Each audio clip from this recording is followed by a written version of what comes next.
పెళ్ళి ఎప్పుడు చేసుకుంటావురా? ఉద్యోగం వచ్చిన తర్వాత, ఉద్యోగం ఎప్పుడు వస్తుంది? ఇంటర్వ్యూలో సెలెక్ట్ అయిన తర్వాత. ఇంటర్వ్యూలో ఎప్పుడు సెలెక్ట్ అవుతావో? అది మన చేతుల్లో ఉండదు. ఏమే? నువ్వు ఎంత మంచిగా అన్ని ప్రశ్నలకి సమాధానం చెప్పినా వాళ్ళు సెలెక్ట్ చేయాలనుకుంటేనే చేస్తారు. అయితే ఇంకెప్పుడు చేసుకుంటావు పెళ్ళి? ఉద్యోగం ఉంటే చేసుకుంటా, లేదంటే అట్నే ఉంటా. అటంటే ఎట్రా? ఎవరు నోకం చూస్తాను చేసుకునేరా, ఉద్యోగం వల్ల వస్తుందిలే. ఎక్కడికి మావా? రే నువ్వు అన్న చెప్పురా ఓడికా. సర్లే నేను చెప్తాం గాని. ఇంట్లో వాళ్ళు ఎందుకు మామ ఇబ్బంది పెడతావా? పెళ్లి చేసుకునే మామా.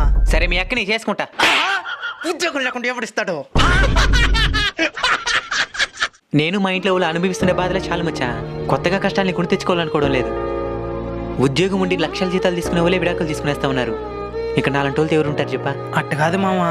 ఉద్యోగం లేనడు వాటికి విలువే ఉండదు మచ్చా. కాదని చేసుకుంటే వచ్చిన అమ్మాయే కాదు, మా అమ్మ నాయన కూడా ఇబ్బంది పడాల్సి వస్తుంది.